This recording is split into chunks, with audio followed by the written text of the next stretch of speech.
ধর্মীয় রাজনীতি কেউ করছেন আপনারা তো জানেন, পুরো পশ্চিমবাংলার লোক জানে, পুরো ভারতবর্ষের লোক জানে ধর্ম নিয়ে রাজনীতি কেউ করছে। এখানে এখানে 28টা রাজ্যে আছে আমাদের ভারতবর্ষে, একটাই রাজ হচ্ছে যে ধর্ম নিয়ে রাজনীতি হয়। এখানে একে করে শাসক দল করেছে, এই টিএমসি দল সরকার করেছে।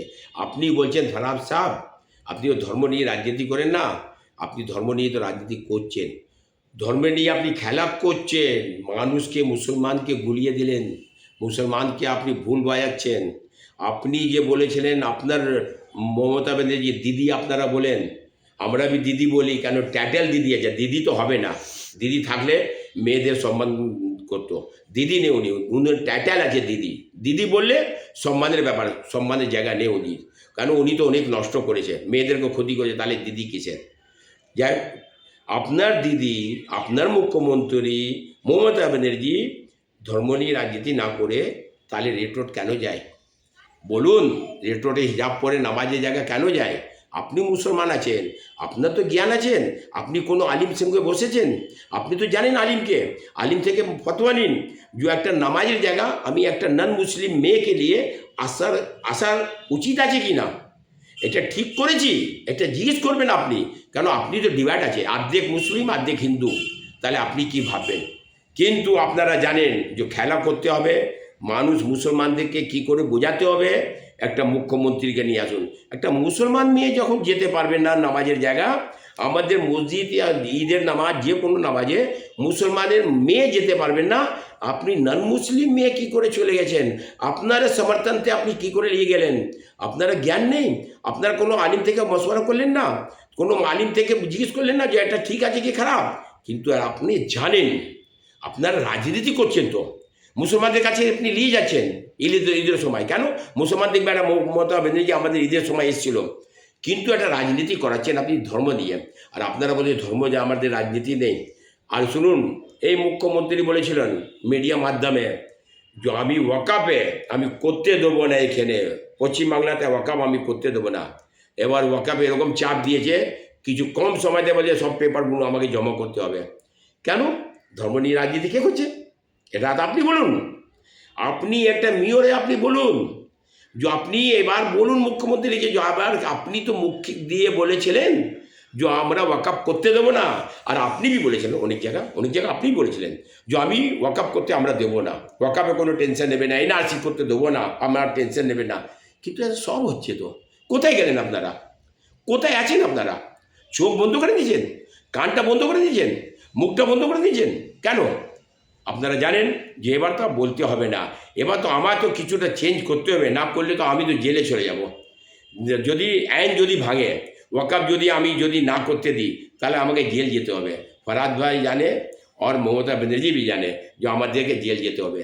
তাহলে জেল যাওয়ার জন্য আপনারা ওয়াকাপকে আপনি কন্ট্রোল করতে পারছেন না, আর আপনি ধর্ম নিয়ে রাজনীতি, সবাই জানে, পুরো ভারতবর্ষের লোক জানে, বাইরের লোক জানে ধর্ম নিয়ে রাজনীতি আপনারা করছেন। আর করছেন কী করে জানে, মুসলমান ভোট আমি 100% ভোট পায়, 32% মুসলমান আছে, ভোট আমি মুসলমানের ভোট আমি পাচ্ছি, তাহলে 32% মুসলমানের ভোট পেয়ে আপনি রাজনীতি করছেন। ইফতার সময় আপনি নিয়ে যাচ্ছেন, ইফতারের জায়গা যেখানে সবাই আপনি জানেন, সবাই দিনের বেলা খাওয়া দাওয়া করে হু হা করে, আর সন্ধ্যেবেলায় রোজেদার কাছে গিয়ে এই নাটক করে, এই নাটক ড্রামা যাকে বলে, আমরা ড্রামা দেখেছিলাম শিয়ালদা থিয়েটার হলে, ওই ড্রামা আপনি করাচ্ছেন, এই হিজাব পরে এই হাতে দোয়া করে ইফতার করছেন, লজ্জা লাগে না আপনাদের? আমি তো আপনাকে বলছি, মেয়র সাহেব আপনাকে বলছি, আপনি একটা মুসলমান হয়ে, অর্ধেক মুসলমান অর্ধেক সনাতন, যাই কিন্তু আমি মুসলমান হয়ে ভাবছি আপনাকে, আপনি অর্ধেক সনাতন আছে সেটা আলাদা, মুসলমান হয়ে আপনাকে ভাবছি, আপনাকে লজ্জা লাগে না? ওনাকে বলার উচিত ছিল না? কেন আপনারা তো বলবেন না, আপনার তো চটি চাটা, আপনি চটি চাটেন, না চাটলে তো আপনি মেয়র হতেন না, তো আপনি তো চটি চাটেন, তাহলে আপনি কী করছেন? আপনাকে একটা দেখাতে হবে, ঠিক আছে আপনি তার পার্টি চলে আসুন, বড় একটা মুসলমান যে এরিয়াতে ইফতার পার্টি চলে আসুন, আপনি মুসলমান এরিয়াতে ইফতার পার্টি করে।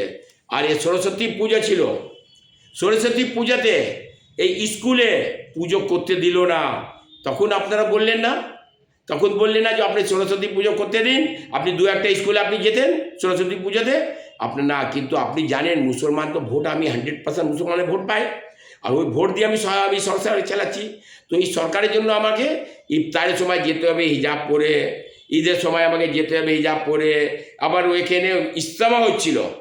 কোনো দিন আমি রাজনীতি দেখিনি ইজতেমাতে, কোনো দিন নেই।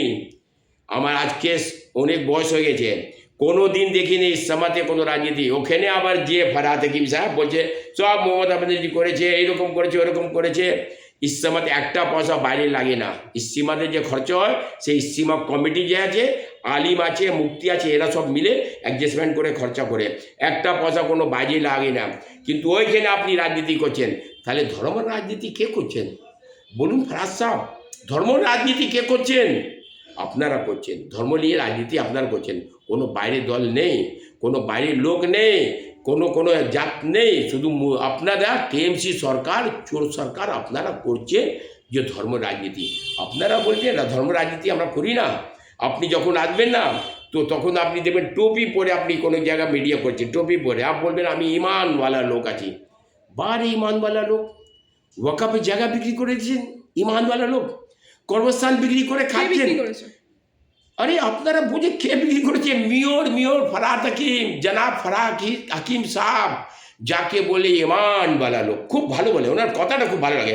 যখন মিডিয়া করবে না দেখবে টুপি পরে, এরকম টুপি পরে লাগিয়ে বলবে আমি ইমানওয়ালা লোক আছি, আমি মুসলমানকে বলছি যে আমি আপনাদের সঙ্গে আছি, যখন পর্যন্ত মমতা ব্যানার্জি আছে তখন পর্যন্ত আপনাদের কিছু ক্ষতি হবে না, এ কথাটা বলেছিল।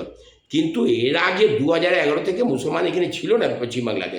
যখন মমতা ব্যানার্জি আছে তখন মুসলমান আছে। কোন মুসলমান? ঠিক বলেছি উনি, মুসলমান তখন বাইরে থেকে মুসলমান আছে, এখানে মুসলমান তো ছিল না। আমরা মুসলমান ছিলাম না তো, ও তো একা মুসলমান ছিল ফারহাদ হাকিম, বাকি তো আমরা বাইরে।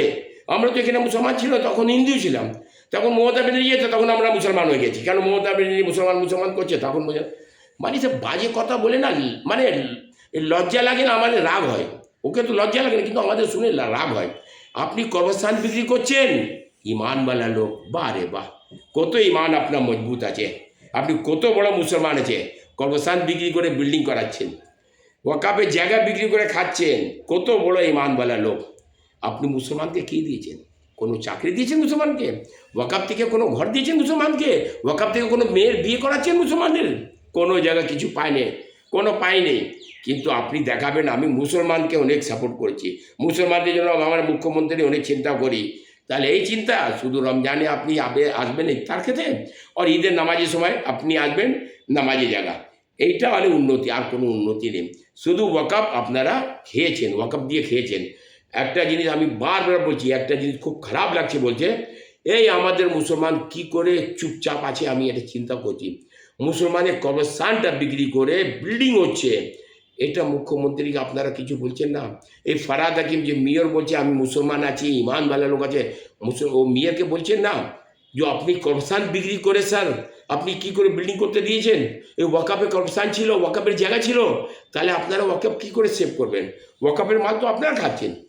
এবার ওয়াকাফ দেখছে সব চোর, টিএমসি চোর সরকার সব ওয়াকাফকে হারিয়ে দিয়েছে, সব হাড়াপ করে নিয়েছে। তো হাড়াপ করেছে, এবার কি করতে হবে?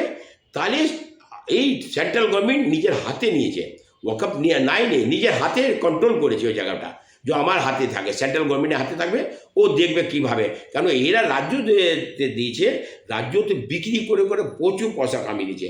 কর্মস্থান বিক্রি করেছে, কর্মস্থান না কোনো আরএসএস লোক বিক্রি করতো না, তাহলে আমরা বলতাম না আরএসএস লোক করেছে। কোনো সনাতন ভাই করতো, বলতাম সনাতন করেছে।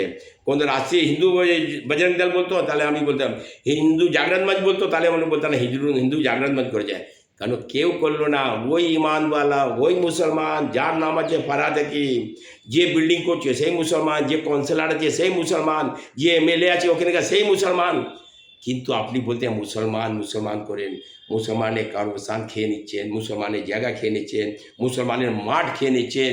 এইখানে মুন্সিতলা মাঠ, এই জায়গাটা ফারহাদ হাকিম আর এখানে কাউন্সিলর জানে না ও জায়গাটা কার আছে, ওটা নন মুসলিমের জায়গা আছে, ওখানে ওই জায়গার সরকারি জায়গা নেই।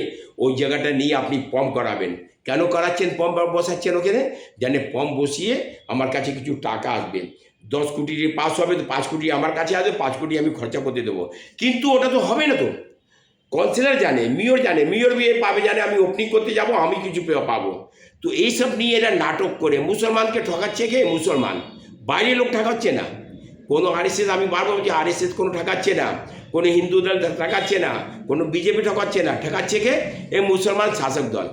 আর আবার বলছি আমি মুসলমান মুসলমান। ওই মাঠ বিক্রি করে, মাঠ যদি তুমি চাও তো ভালো করতে যাও, তুমি মাঠটা পুরো গার্ডেন করে দাও, ওটা মানে বীজ দিয়ে ঘাস তুলে দাও, আর মানে করে দাও, বসার প্রস্তাব করে দাও, তাহলে দেখবে মাছ সুন্দর যাবে।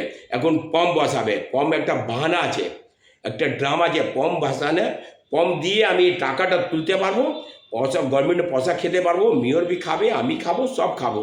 তো এই করে মুসলমানদের ক্ষতি করছেন, কোনো উন্নতি নেই।